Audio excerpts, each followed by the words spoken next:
some shader and texture stuff. Uh, I keep these kind of like 16 times 16 size textures in my projects. I usually have a normal too, like a flat normal. Yeah, because if I make master materials and I want to migrate them between different projects, I don't want to like ship them or include lots of like 4K or 8K textures with them. So that's why I keep these like super tiny basic textures just to have as standard textures in my material, and then of course uh, set the real textures in the instance. There's a point, because I mean textures make up a lot of the data that uh, in a project. Um,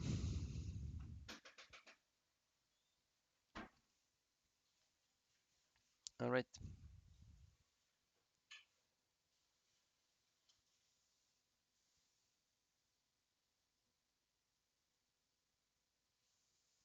let's have a look.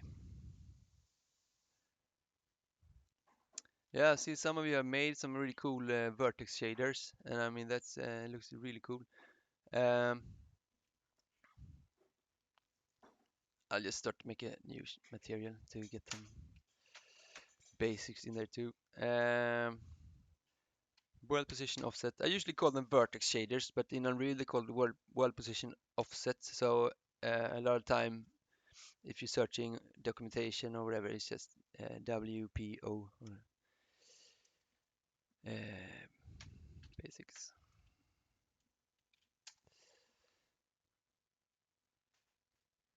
And I think like I mean you can make if you want to make animation like basic animation for a flag or something, you could do that too with the.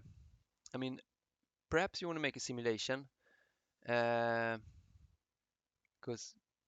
I mean simulations are really cool. But I mean if you want some just minor uh, you know stuff not being completely static, I mean vertex shader is really good. Um, make a color something.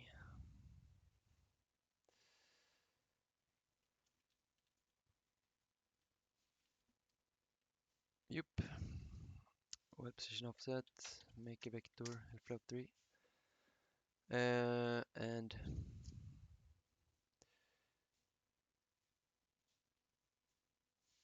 this might be a little bit of repetition, but I mean it's very useful, so I will do it anyway.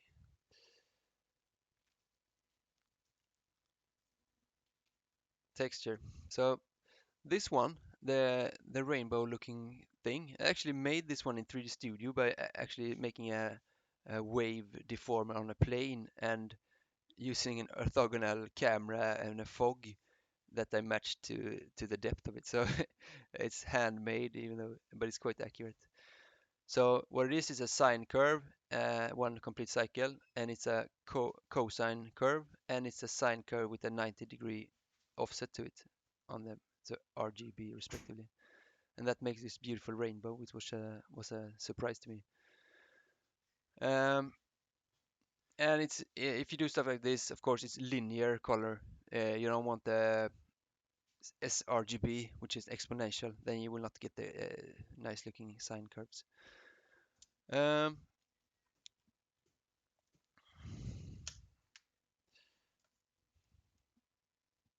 so I will just multiply this one with the effect size, make it 100.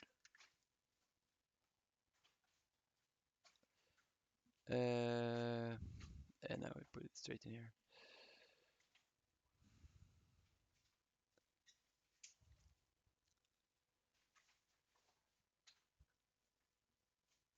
And I will make an instance.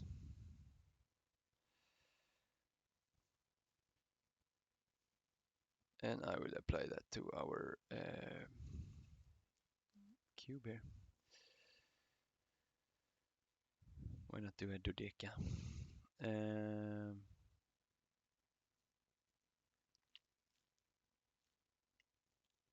Material.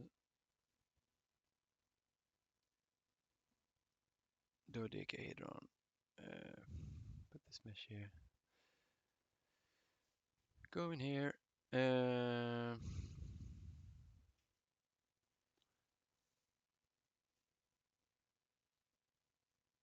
Dodeca.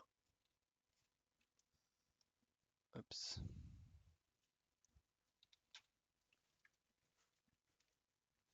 I think it's this one.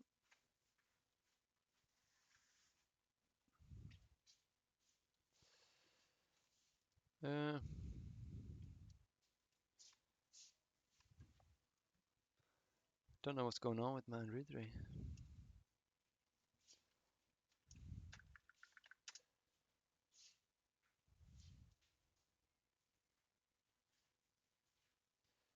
Huh. All right.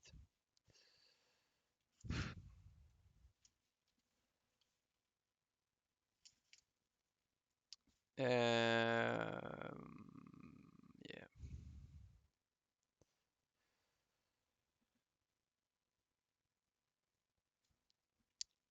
So of course I want like a world position offset here, or like a world coordinate, and I will just do it on y.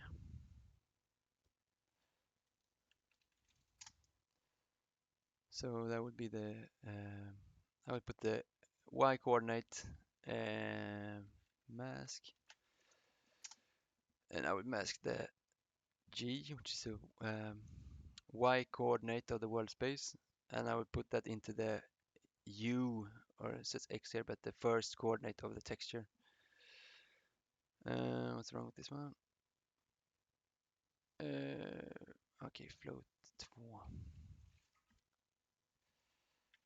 Make float 2. And I mean, these error messages and all you get sometimes, they're a lot of times very useful. Uh,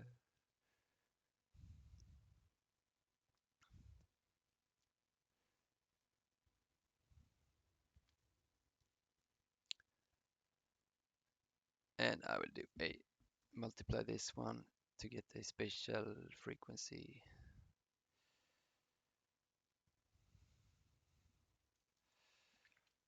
Multiply. And I mean, shader 2 is like you have some complex functions and some special nodes, but I mean, most of it is add, multiply, subtract, and these basic math stuff. Promote, no, parameter, spatial, as in space, frequency,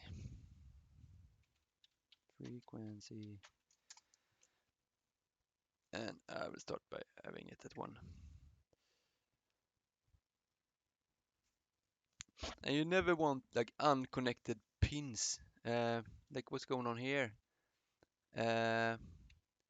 is an initialized variable that's freaking out. So I hope this will change, fix it. No? Yeah, it did. And I realized this when I was doing. No? What's going on?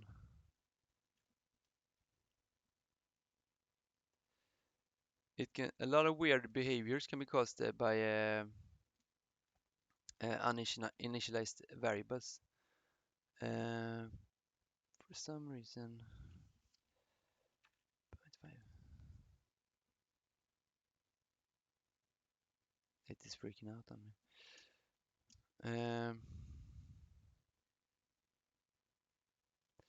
Yeah. Anyway, I'll just pretend it's not happening, and go to the instance. Spatial frequency 0.001, and effect size something big, not quite as big, maybe 500.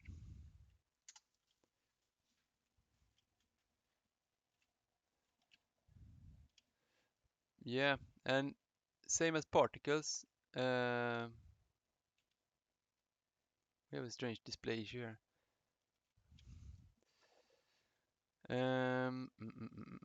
Yeah, I'm actually a bit confused. That's what's happening. Let's get the material.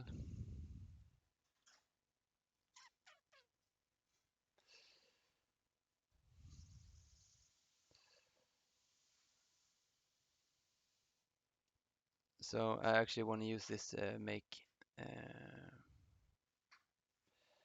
node here.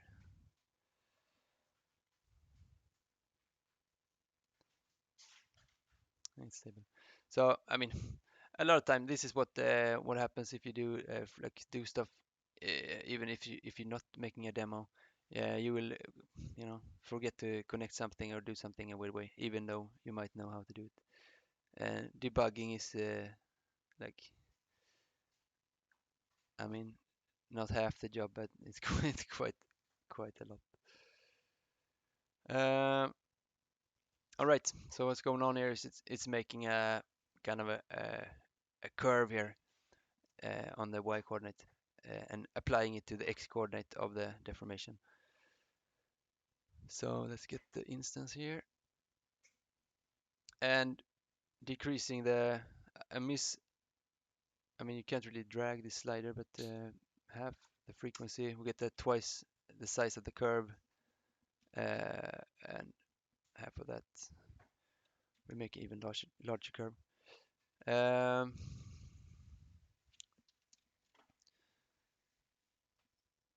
So I mean, this would be a combination of putting stuff in an making a lot of objects in an array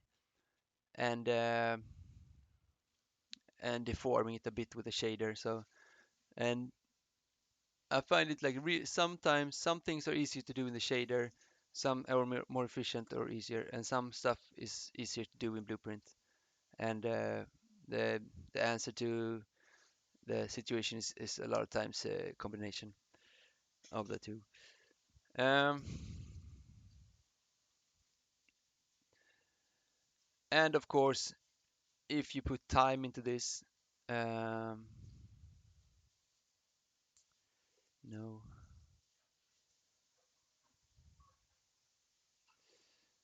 if we add some um,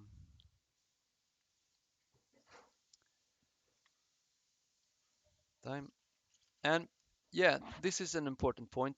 Uh, if we multiply by time here, or add time,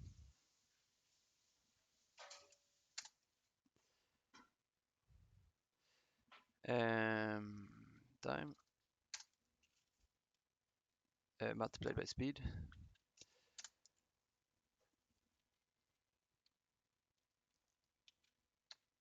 or egentligen, it should be, if this one is spatial frequency, this one would be temporal frequency, so time frequency. Um, default value 1, and we will add this into here, and hopefully, yeah, it works. Shader WPO.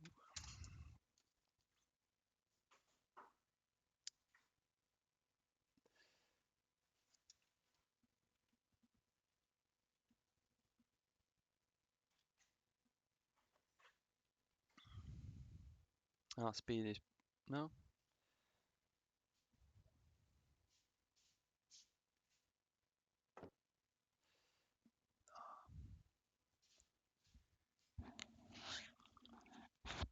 Um, mm, mm, mm, mm, mm. Yeah, it's working. So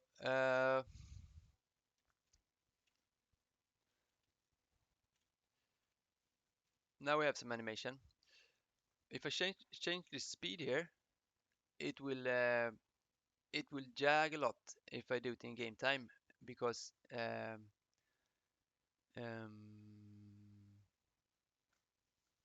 let's do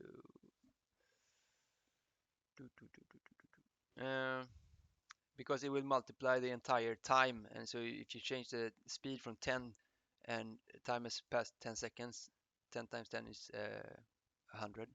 And if you change the time to 9, frame speed to 9, and 10 seconds has passed, it will jump back to 90. So it will make a big jump and will not be a uh, smooth change. And sometimes you want to change the speed of stuff. So let's do that. And then you need to do it inside the blueprint. So since I create the stuff in here, I will show it in here.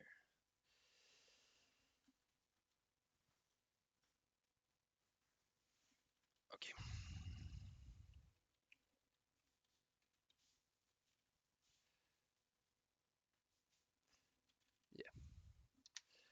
Yeah. In the blueprint, make a variable called shader time, for instance, and it's a float.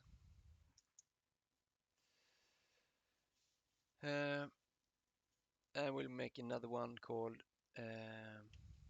shader speed, and we'll make that one editable.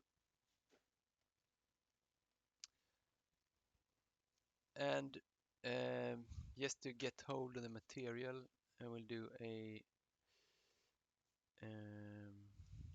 get material, and we promote that. Promote material.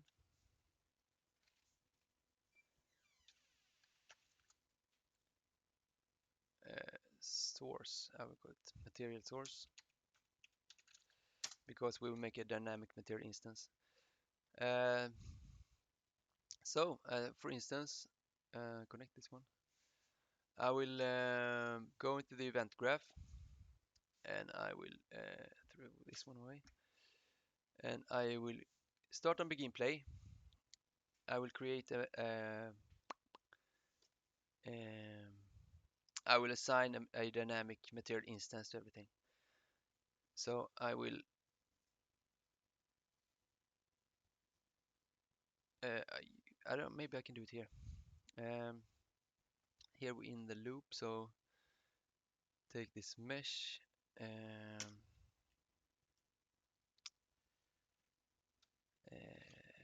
material dynamic.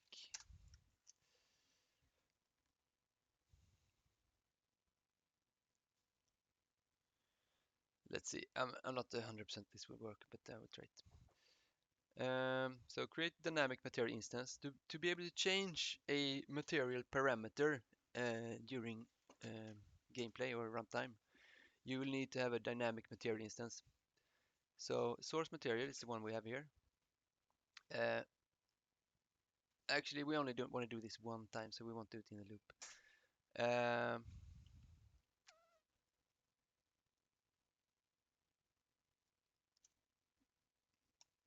Let's take away this. And I'll make a quick hack here.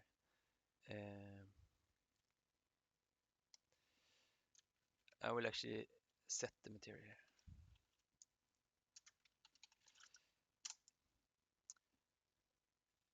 I will use this to get control. WPO basics instance, and I will promote this one. So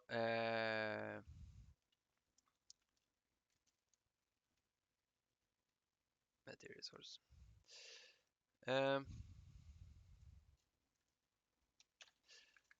There's a bunch of different ways you can do this, but all I want is I want the control of the material.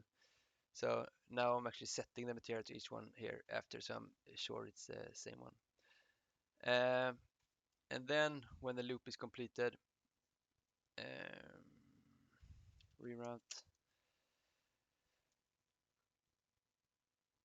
I will keep all my static mesh components in an array also. So let's do that. My SM comps.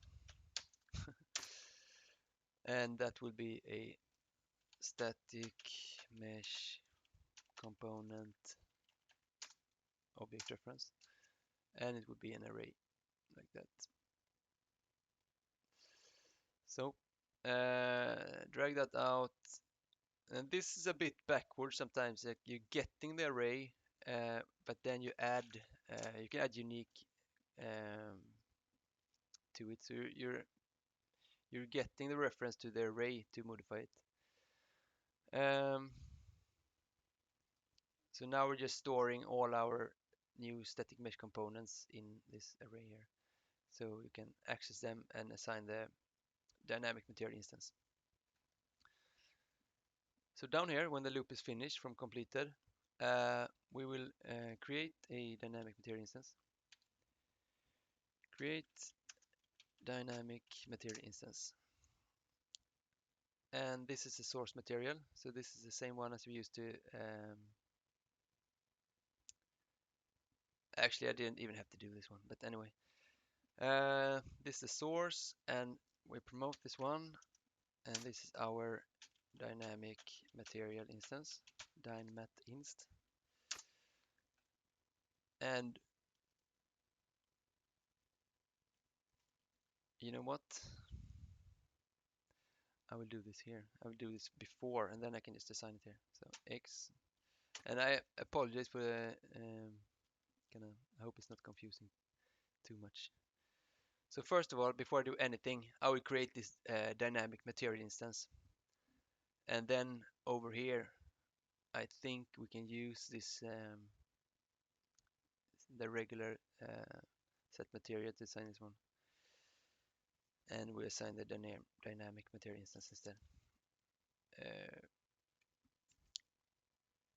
Yeah, I hope this works. At least we're still here. Okay, so now we want to change the speed over time. So in our event graph,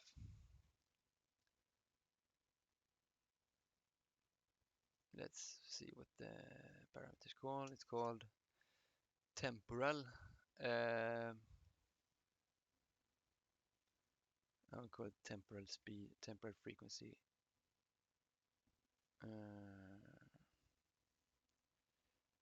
Temporal frequency, and I will copy that name. So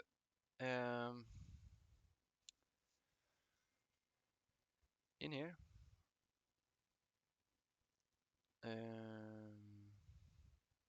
this guy's up here, and currently the temporal frequency is 2000. So I will keep that as a base. I will go into my script here, and I will make a timeline because it's an easy way to animate stuff. Timeline, and it's shader speed animation timeline. And this is a trick too. If you want something looping, you can take the timeline and you can use autoplay and add a float track. If you give it a name, it will show up. So temporal speed animation, and I will just add some keys here. So a lot of times I do animation from 0 to 1 or -1, like these standard values, but this one I will start at our time 0, and I will have the first key will be 2000, because that was our default speed. And then I will add another key at some other time, maybe at 0.5, 2.5, so half time through the animation, and I will make the speed 500. And then I will make yet another key, putting it at the end to time 5, and I will back at 2000. And this is our curve, and I will make it smooth like this. Um, Actually, I will. No, this is cool.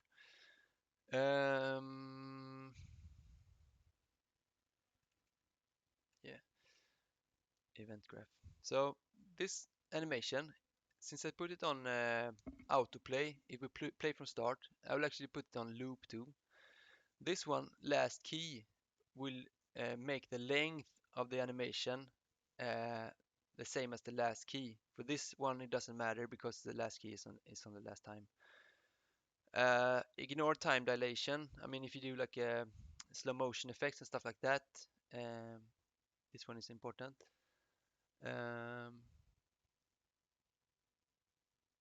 Replicator is for network use. Flow track is number, vector is a position or something. Event track will kick off events at keys, and the color track will animate the color. So back to the event graph. All right, so on update, you'll get a tick like every frame, and on this one, we want to animate our dynamic material instance. So from the dynamic material instance, we want to set a scalar parameter value, and there's also vector if you want to set colors and other stuff. So on update, we will do this, and the value we want to set it to is the our temporal speed animation here. So just put that straight in, and here we'll paste the name, so temporal frequency. All right.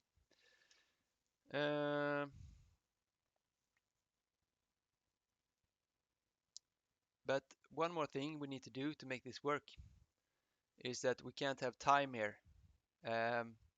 We want to have shader time instead. So actually I'm gonna make another parameter here that is called in time or something, or could be shaded time, that drives the animation. And that's actually the one that we want to animate here. So we don't want to animate the frequency. We'll do that out here instead. So I was a bit confused myself, so this one.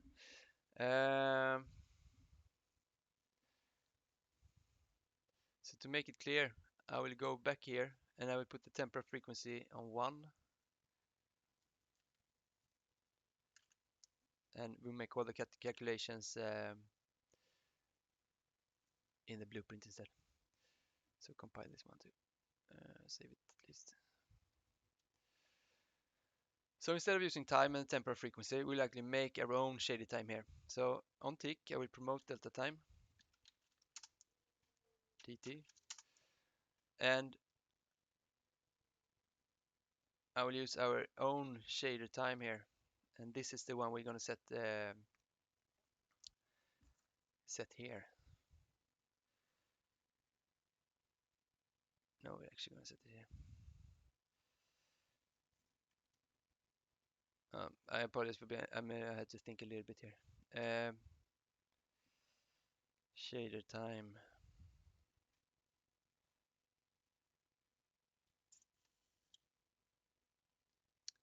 Shader speed will be this one. So now I'm animating the shader speed here. So what I will do is I will add to the shader time based on how the shader speed is varying. So here I will get the shader speed, which animates from 2000 to 500 and back, and I will multiply the delta time with this number, and I will add that to what I had before in the shaded time, and add, and then I will store that, and then I will give this new like my own time variable, and it will not be this one, it will be in time,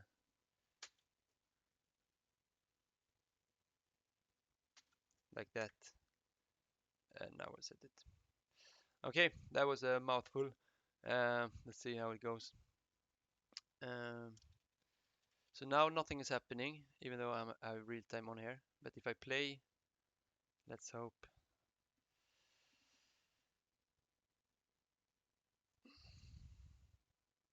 Oops.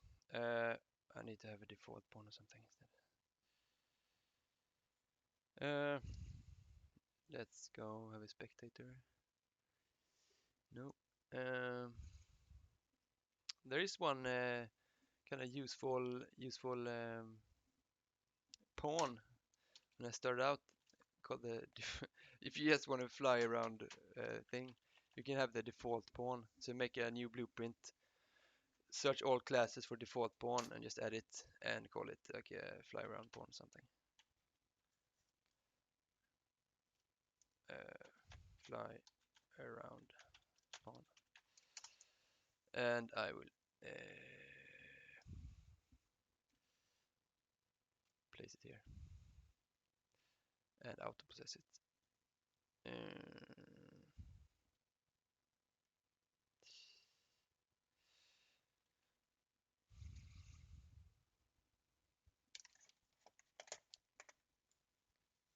Oh yeah, it actually worked.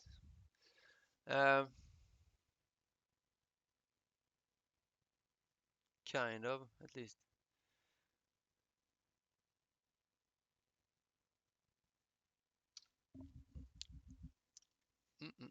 All right. Let's have a look. So what's going on here? Shader speed is animating up and down. 2,500, 2,000. On tick, we're promoting delta time, multiplying delta time with shader speed, and adding that to shader time, of course. Yeah, like I said, debugging like that, and then we count up because this will result in a shader time that's always counting up. Because, like I said, if you work straight on time and change the speed, you will go backwards and therefore get them jittering in your animation. So let's look for this one. Where's my pawn? Oh.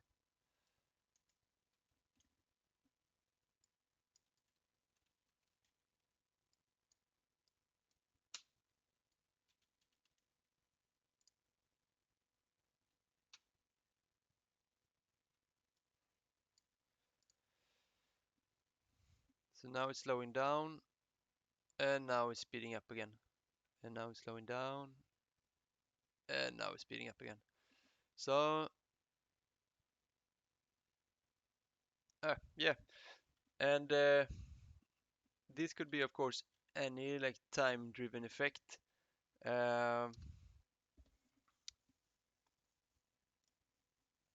if you change this, I mean, like if you change this one to like 8,000 or whatever, 10,000, why not go extreme? See what happens. 100,000.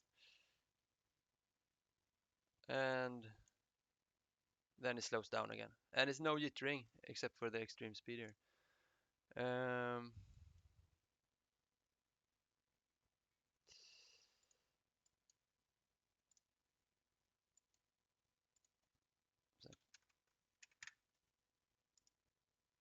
so I hope this made some sense.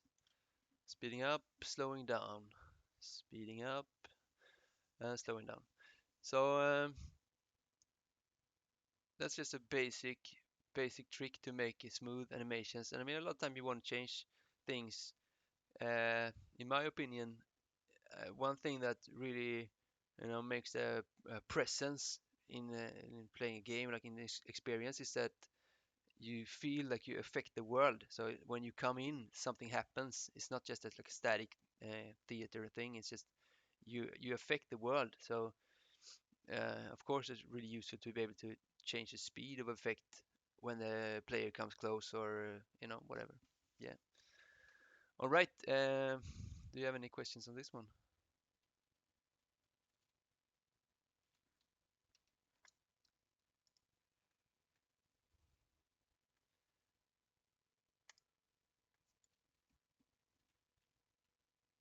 Not really a question, but was really nice to see some tips on how to use this like in a proper environment. Yeah.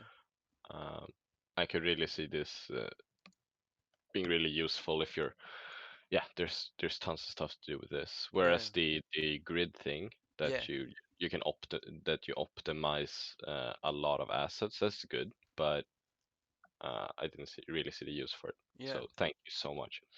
Cool. Thank you. You should see my scene then. I'm gonna have perfect use of that grid thing. I hope. Yeah. I hope it works out that way. Yeah. Like a big library or something. Yeah. Oh, I mean, there's the. it's aqueducts. So there's aqueducts going to the horizon. That's the Oh, yeah, plan, at yeah, yeah, least. yeah. Oh wow, Cool. Aqueduct World, nice. Kinda. Yeah, it would be really nice to see all your environments after summer. We have one more week, but it's not going to be much time to work because I have to like go through everything and uh, Hold on, give you we a have grade. another week. It's actually just 2 days, I think, but we will see each other at least, or at least here after the summer. It's yeah, the that week when the assignment is due. I think it was like 11th or something of August. Okay,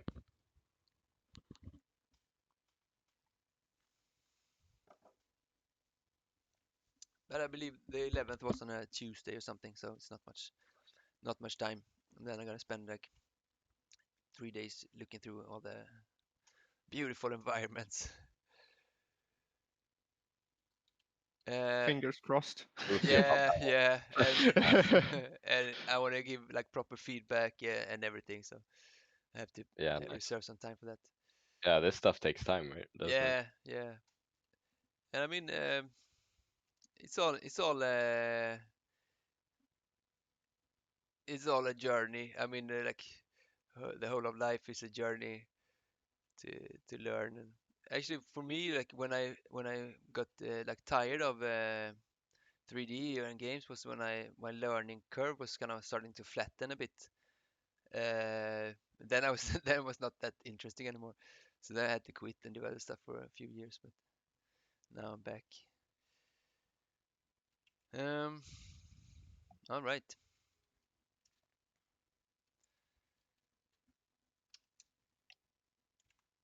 So I will. If you don't have any more questions on this one, I will stop the I recording have here. a quick question. Yep.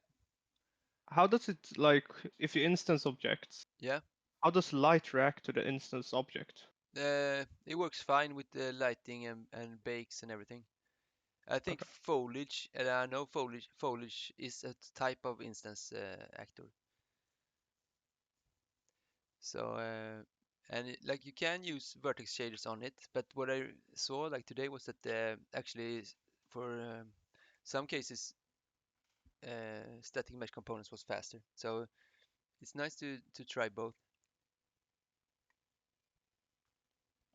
And I think they made some, they have obviously made some like massive improvements in the efficiency of the static mesh actor or a static mesh component, which makes sense.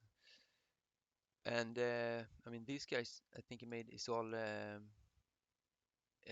static mesh components, and there's like 1,000 of them.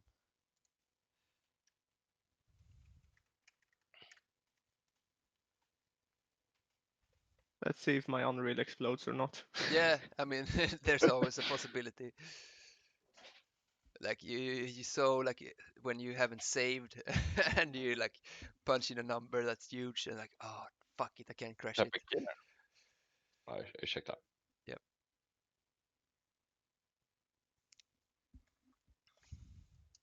All right. I'll stop the Hello. recording. Hello? Yeah.